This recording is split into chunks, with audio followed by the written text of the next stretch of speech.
Hello. Hello, everyone. It's really beautiful to be here with you today. And it's an entertaining day. There's a little bit of entertainment that's happening right now.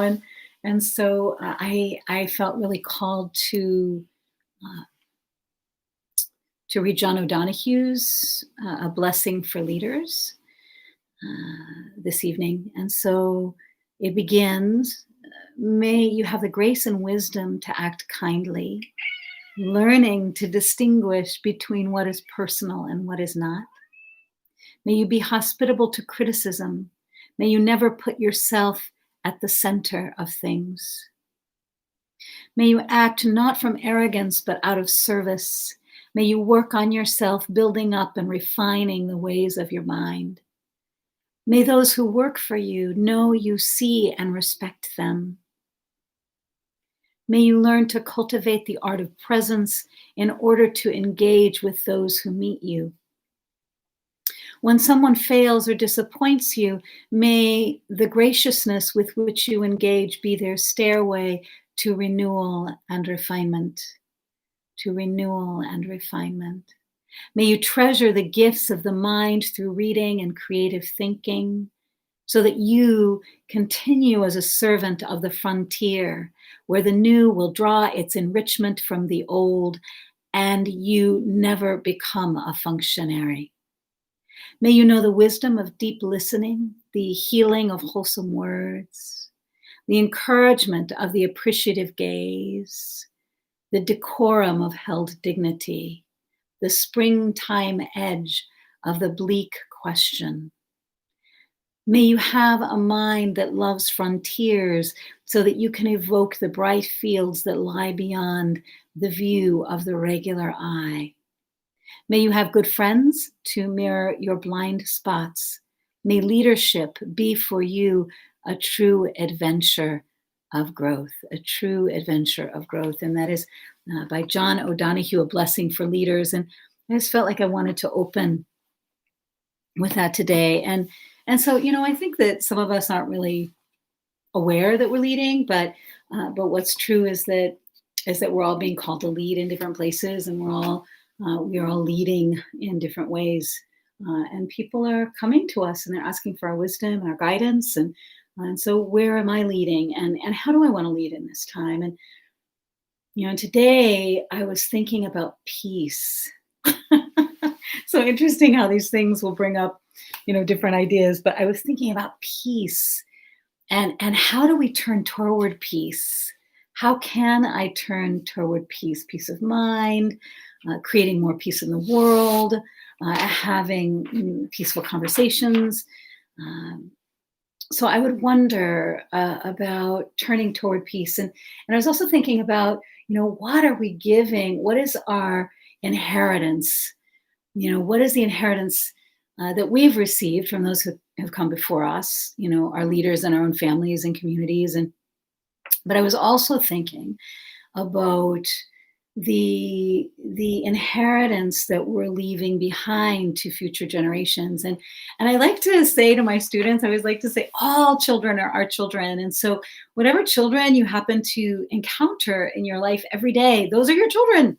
They're the future. They're going into the future where you will never visit. We will never visit that place. So I like to think about that. And so I always think about, what I'm leaving behind, what it is that I am, what is the evidence of my life here? And so we can think about the evidence of our life here, hopefully, our lives here, and hopefully in a little bit of an uplifting way. But I just wonder, how do you create peace or turn towards peace or leave an inheritance for future generations that is one of peace or safety? So I'm curious about that. I also have been thinking, of course, about Soyal, and Soyal is a process that the Hopi talk about in their book called The Hopi Survival Kit.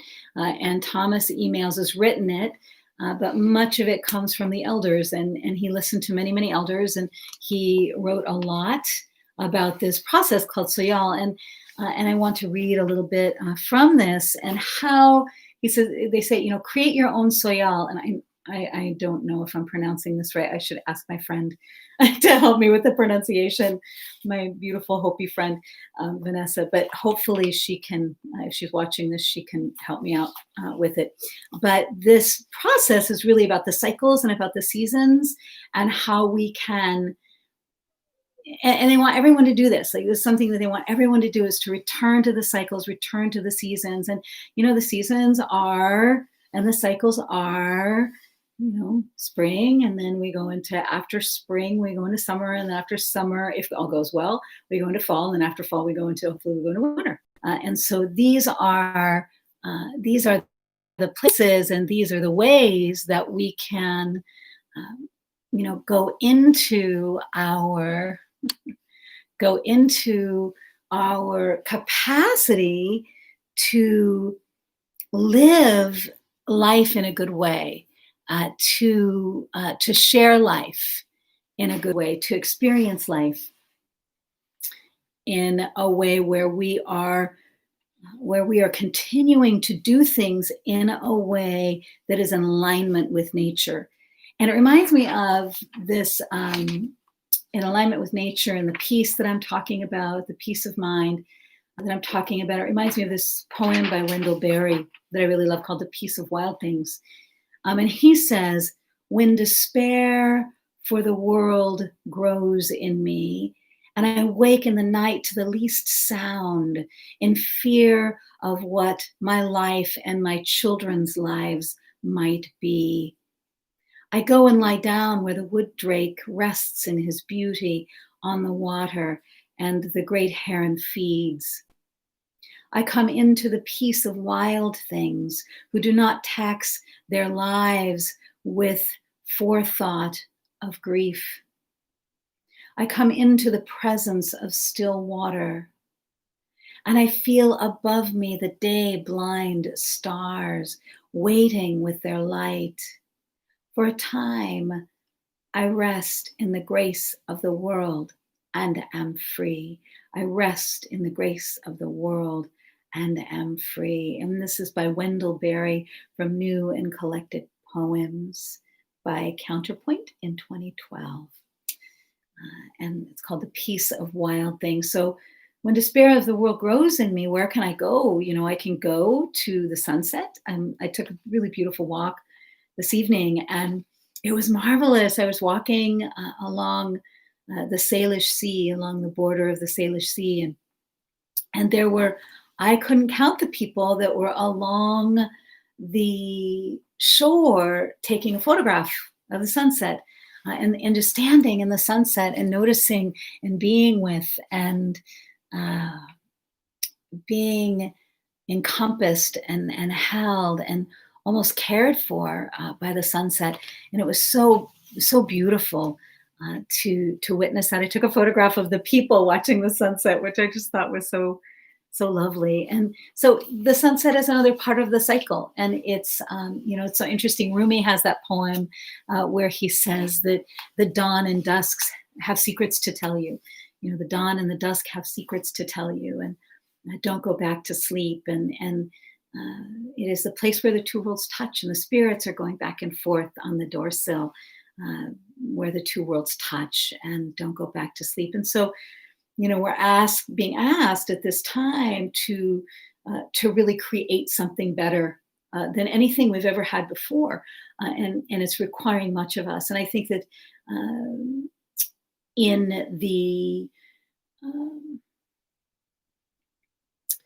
the solstice, we had a conversation on the solstice about different ceremonies and different rituals globally, and that there is common ground that we all share around creating meaningful rituals and ceremonies during the solstice and the equinox. And so in the Hopi survival kit, it talks about this. And then after the ritual of bringing people onto what they call the spiritual arc, or that we all need to develop spiritually, like that's our most important work, like that's what will save the world, and that's what we need to be doing and focused on right now. And so when I think about that, the next thing that they say, then follow this with your own soyal, or your own next cycle. So the next cycle would be the soyal, Saffron has commentary about that. Um, and this is a 16-day period. Hi, Mama. This is a 16-day period in January during which you will do the following things. While you are doing them, concentrate on attitudes and feelings that will bring you closer to loved ones and to the rest of the world. Remember that as you carry out these actions, you will achieve a magnificent sense of inner peace, a magnificent sense of inner peace. As you work, your problems will either go away on their own or solutions to them will come to you. You will fret less since everything is being taken care of. Beyond this, you will be building an inner strength that will shield you when future prophecies are fulfilled. Following the instructions will accomplish your survival in every way. I love that. It will accomplish your survival in every way. So there are, let me see, there are 1, 2, 3, 4, I believe there are 12 of them. There are 12 of these principles to follow during Soyal. And so my community, my friends and myself and my students, my school, we begin the Soyal on this month on the 10th. As they say, select a 16-day period. And so we'll begin ours on the 10th. And I welcome you to join us if you would like to. And you can also pick up this book. It's really marvelous. And the Hopi Survival Kit. And it has really great instructions in this book about how to do this. But right now I'll share them with you. And it says, number 1, to use wholesome words when you talk to or describe people. And it says, uplift and do not hurt others.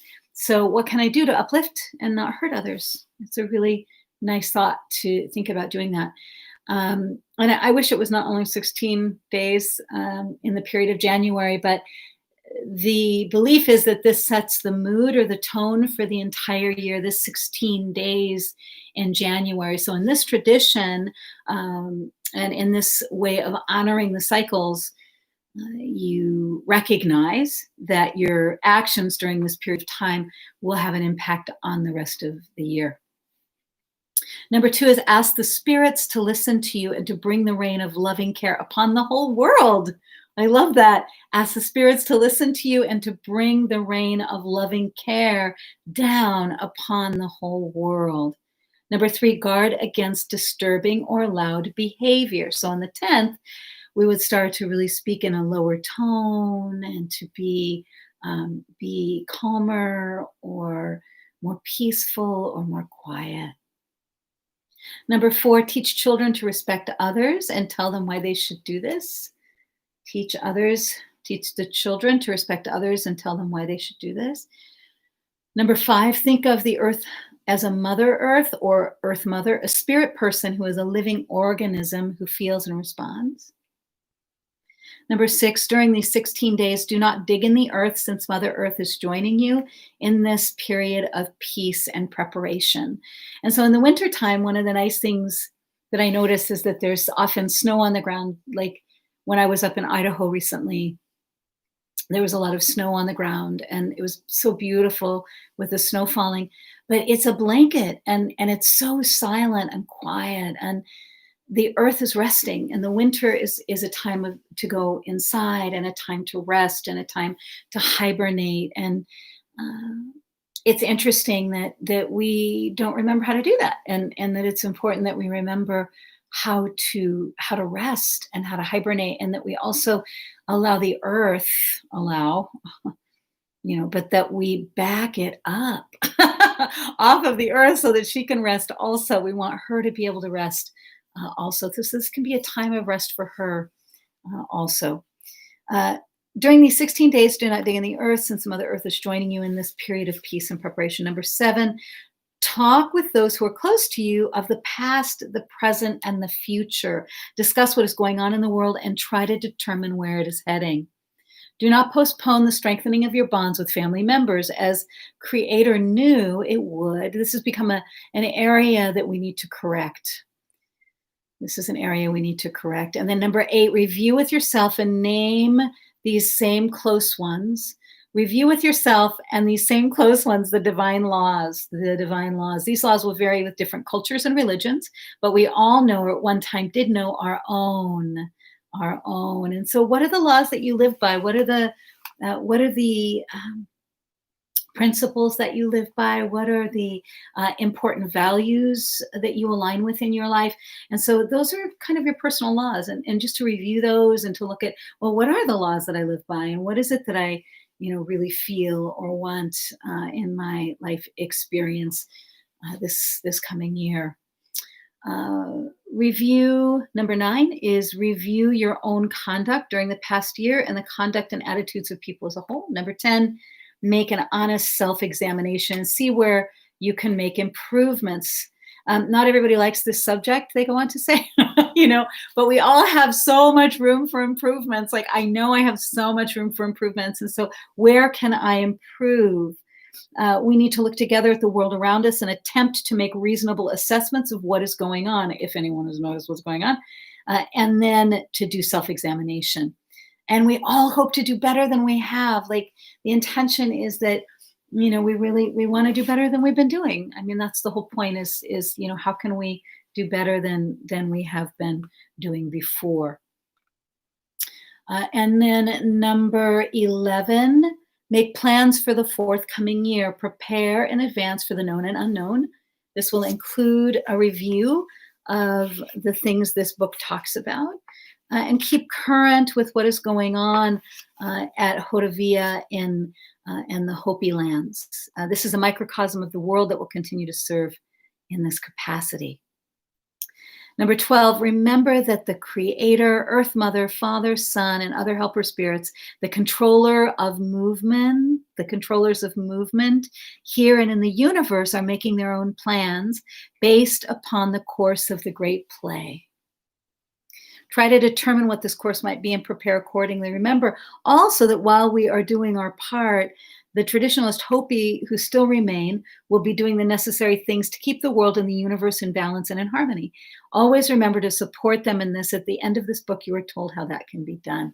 And then it goes on to the next cycle, which is a purification. So we go through a purification process, and everyone goes through that. We all go through that every day. We go through a purification, and then we have to go through our substance and, sustaining ourselves. And then we go through the time of reflection, and then we go through a time of thanksgiving and gratitude. And so this is a wonderful book. And I'm so grateful that the elders delivered this wisdom in such a way that it's transferable, because I agree that we really do want to, Saffron is laying on my things, that we really want to come into the capacity to return to the cycles and the seasons, and to grow our own food, to be able to have celebrations of Thanksgiving and gratitude.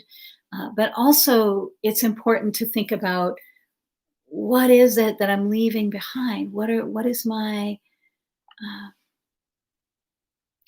gift that I'm leaving to future generations? And so I think that it's important to think about that. And I really wanted to end with today with a poem. It's from my new book, Honey Collections. It's the latest poetry book that's just come out. And the poem is called Sequoia. And it says, you were born yesterday at 9 a.m. on October 6th on 2017, and I cried with you. How soft we are coming in on a wave from the great mystery, deep, profound, like moons made of paper. Our first cry, the sunrise striking the world with our body's entrance. Everything is moved, changed, opened, and then closed again as we sleep against the ribs of our adult creature, who pressed us into this world like a flower aching for sun. And you come too now, from your wilderness of crimson, the inside of her body, your home. You cannot return, but your skin and flesh is hers and not as much his, but still he resides in your blood, moving in constant flight. I hold you here tenderly, wanting you to know this is wholly perfect, this world. I understand your place. Now the world will open its greatest treasures for you, where you must find your own face in the veins of leaves, wings of birds and people, the ancient songs of fire and wind, your voice, your hands, your seasons can only be known to you in this way. To enter the body of life, to know inside all the journeys of your truth, and to reside there in the nest of who and what you love. Of who and what you love. And that is Sequoia from Honey Collections, which is my most recent poetry book. And so I hope that you will have a marvelous week, and I hope that you'll join us if you're called or interested to join us in our Soyal. And you can also find the Hopi Survival Kit, which my mother was the one who introduced me to this originally. And then to think about peace. How can you turn toward peace? And I loved one of my mentors, Angeles Arian. She said to me, there's such a thing as fierce compassion. There's such a thing as fierce compassion. Have a beautiful week, and I will see you next Wednesday.